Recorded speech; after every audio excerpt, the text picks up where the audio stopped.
সালাম আলাইকুম। কেমন আছেন সবাই? খুবই গুরুত্বপূর্ণ একটা ইস্যু নিয়ে আজকের আলোচনা।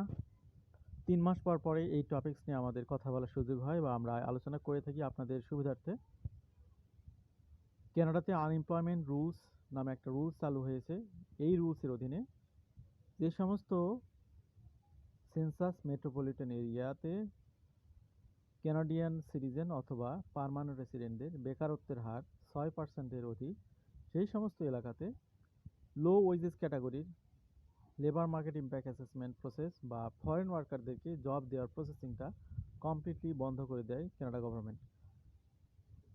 এই কারণে যে সমস্ত ব্যক্তিরা বর্তমান যে জবে আছেন, এই জবটা যদি তার চলে যায় বা ডেট এক্সপায়ার হয়ে যায়, তিনি যদি জব রিনিউ করতে চান, তাহলে কানাডার সেন্সাস মেট্রোপলিটন এরিয়ার মধ্যে ৪১টার মধ্যে ৩০টাতেই ৪১টার মধ্যে ৩০টাতেই আনএমপ্লয়মেন্ট রেট ৬%-এর উপরে। তার মানে ওই ৩০টা এরিয়াতে আপনারা জবের জন্য কোনো আবেদন করতে পারবেন না, নতুন করে রিনিউ করতে পারবেন না, অথবা একদম নতুন করে যদি কেউ আবেদনের চিন্তা করেন, তাহলে তারা নতুন করে সেখানে আবেদন করতে পারবেন না।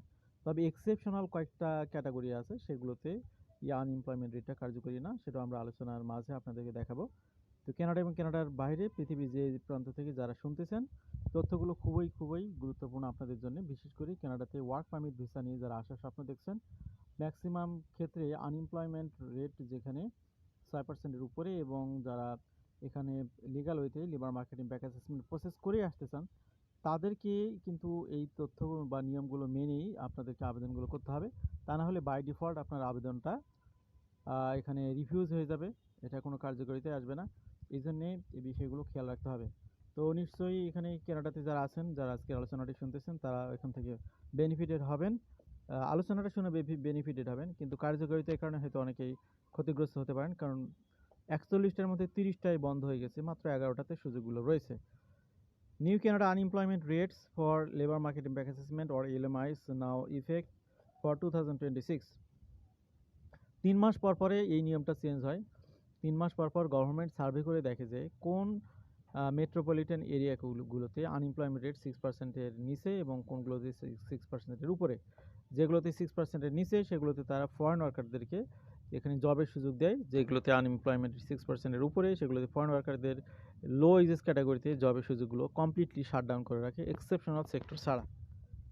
যেমনটি শুনছিলেন যে এই তথ্যটি কার্যকর হয়েছে অলরেডি এপ্রিলের ১০ তারিখ থেকে, এবং এটা জুলাই ৯ তারিখ পর্যন্ত কার্যকরী থাকবে। তো এই সময়ের মধ্যে কোন কোন শহরগুলো এলিজিবল, কোনগুলো না, সেগুলো আমরা যাব। আপনাদেরকে আমি বলেছি যে ১১টা সেন্সাস মেট্রোপলিটন এরিয়া বর্তমানে ৬%-এর নিচে আনএমপ্লয়মেন্ট রেট রয়েছে, যেগুলোতে আপনার ফরেন ওয়ার্কাররা জবের জন্য আবেদন করতে পারবে। এটার সংখ্যা আগে ছিল ১৭, বর্তমান সময় কমে ১১টি হয়ে গেছে। আর ১০টি মেট্রোপলিটন এরিয়া যেগুলোতে আনএমপ্লয়মেন্ট রেট 6%-এর নিচে ছিল গত কোয়ার্টারে, সেগুলোতে এখন আবার আনএমপ্লয়মেন্ট রেট 6%-এর উপরে হয়ে বেড়ে গেছে, যার কারণে এই 10টি সেন্সাস মেট্রোপলিটন এরিয়াতে নতুন করে কেউ জবের জন্য লোয়েস্ট ক্যাটাগরি জবের জন্য আবেদন করতে পারবে না। Why CMA unemployment rates determine LMI outcomes. এটা মূলত কার্যকরী হয়েছিল কানাডিয়ানদের স্বার্থ সংরক্ষণের জন্য। এটা নতুন করে ব্যাখ্যা দিতে যাব না। এগুলো যাতে করে কানাডার সিটিজেন বা পিআর হোল্ডার যারা, তারা যাতে জব মার্কেটে কষ্টের মধ্যে না পড়ে, জব পায়, সেই জন্যই মূলত এটা করা। সেপ্টেম্বর ২৬, ২০২৪ থেকে মূলত এটা কার্যকরী হয়েছে। এই প্রসেসটা এখনো চলমান রয়েছে। তো আমরা আনুষঙ্গিক কথা কম বলবো। আমরা how to check if your work location falls in a restricted, আপনার কি বলে এটাকে, সেন্সাস মেট্রোপলিটন এরিয়া। এখানে ভালো করে একটা বিষয় খেয়াল করুন, নতুন করে কেউ যদি তার জবটা রিনিউ করতে চান, আপনি হয়তো এখন যে শহরে আছেন সেই শহরেই যদি নতুন করে কোনো জব রিনিউ করতে চান, তাহলে আপনাকে এই খোঁজটা নিতে হবে যে এই টেরিটরিটা আনএমপ্লয়মেন্ট রেটের মধ্যে, অর্থাৎ রেস্ট্রিক্টেড আনএমপ্লয়মেন্ট রেটের মধ্যে আছে কিনা, অর্থাৎ ৬%-এর মধ্যে নাকি উপরে, কি পরিমাণে তাদের আনএমপ্লয়মেন্ট রেট, এটা খুঁজে তারপর দেখে শুনে অ্যাপ্লাই করতে হবে, না হলে আপনার অ্যাপ্লিকেশনটা রিফিউজ হবে। Complete CMA unemployment rate table for April to July 2026। এখানে এবার আপনাদেরকে ৩৯টা সেন্সাস মেট্রোপলিটন এরিয়ার তথ্য আপনাদেরকে দেখাবো। এখানে আনএমপ্লয়মেন্ট রেট কী অবস্থায় আছে একবারে ভালো করে খেয়াল করুন। আমি এগুলো তেল আউট করবো না এখন, আপনারা জাস্ট স্ক্রিনে দেখে নেবেন নিজ দায়িত্বে। এখানে সবার উপরে সেন্ট জন নিউ ফাউন্ডল্যান্ড ল্যাব্রাডর, আগে ছিল 6.8, এটা হচ্ছে জানুয়ারির এখানে 3টা বছরে দিছে। তারপরে এখানে এপ্রিল 9 পর্যন্ত ছিল 7.1, এরপরে হচ্ছে এপ্রিল 10 পর্যন্ত, 10 থেকে এটা 7.76। তো এখানে আপনারা দেখতে পাচ্ছেন ক্লিয়ারলি। তারপরে Saint John's, New Brunswick, Fredericton, New Brunswick, তারপরে রয়েছে সাগুয়ানি, কুইবেক, সারব্রক, কুইবেক। এখানে বেশ কিছু সিটি রয়েছে যেগুলোতে আনএমপ্লয়মেন্ট রেট 6%-এর নিচে আছে বর্তমানে। এগুলোতে আপনারা এলএমআই এর জন্য আবেদন করতে পারেন, মানে জবের জন্য, ওয়ার্ক পারমিটের জন্য আবেদন করতে পারেন। এই স্লাইডে দেখতে পাচ্ছেন আপনারা টরিস রিভার্স, কুইবেক, এখানে একটাতে 5.2, বাকি সবগুলোতে বেশি, কিংস্টন, অন্টারিও পর্যন্ত। এরপর রয়েছে এখানে বেলভিলে, এখানে 7.9% বর্তমানে আনএমপ্লয়মেন্ট রেট। সবার নিচে রয়েছে Hamilton, Ontario. Saint Catharine, Niagara, Ontario, এখানে 7.2 আনএমপ্লয়মেন্ট রেট। তারপর রয়েছে লন্ডন, অন্টারিও 9.3, কিছু কিছু জায়গায় অনেক বেশি।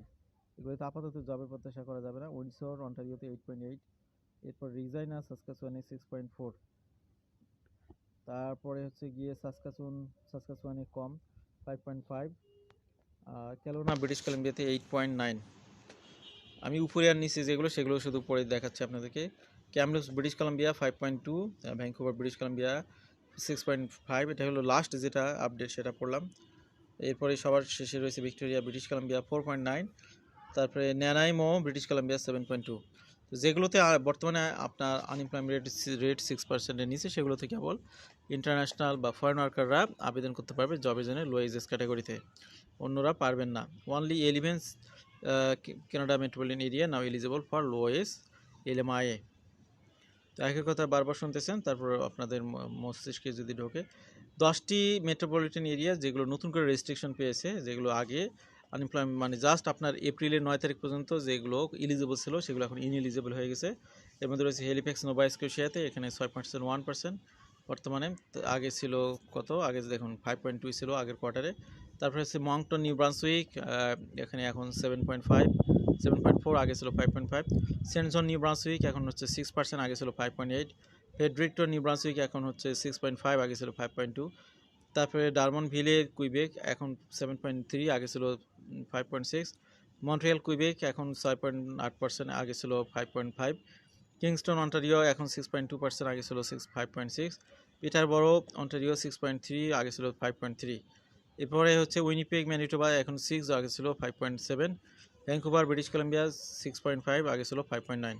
তো এখানে দেখতে পাচ্ছেন যে আগে ছিল 6%-এর নিচে, মানে আগের কোয়ার্টারে, জানুয়ারি থেকে এপ্রিলের 9 তারিখ পর্যন্ত। এখন আবার এগুলো আনএমপ্লয়মেন্ট রেট যেহেতু বেড়ে গেছে 6% বা 6%-এর উপরে, এই জন্য এগুলো ইলিজিবল না, যোগ্য না। তো এগুলো ব্যাখ্যা করতে যাব না এখন। 4টা মেট্রোপলিটন এরিয়া যেগুলোতে আগে আনএমপ্লয়মেন্ট রেট বেশি ছিল, এখন কমে গেছে, সেগুলোতে আপনারা এখন আবেদন করতে পারবেন। লেথব্রিজ, অ্যালবার্টা, আগে ছিল 7.2, এখন 5.9। রেড ডিয়ার, অ্যালবার্টা, আগে ছিল 8.9, এখন 5.9। ক্যামলুপস, ব্রিটিশ কলাম্বিয়া, আগে ছিল 6.6, এখন 5.2। তারপরে সিলওয়াক, ব্রিটিশ কলাম্বিয়া, আগে ছিল 7.3, এখন 5.7। এরপরে হচ্ছে census metropolitan area that remain eligible is still below 6%। তো অনেকগুলো সিটি যেগুলো আগেও 6%-এর নিচে ছিল, এখন 6%-এর নিচে আছে।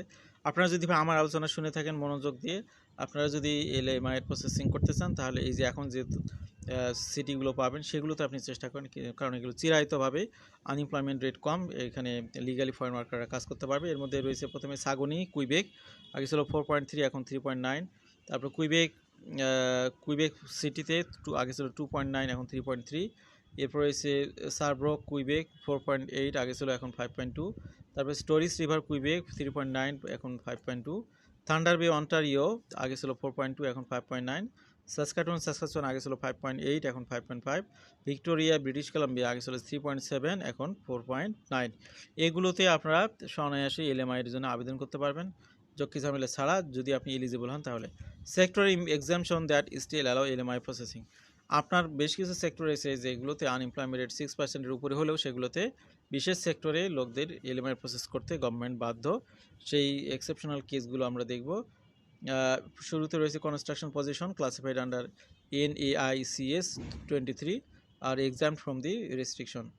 তারপর রয়েছে food manufacturing roles under NAICS 311 also remain eligible for processing.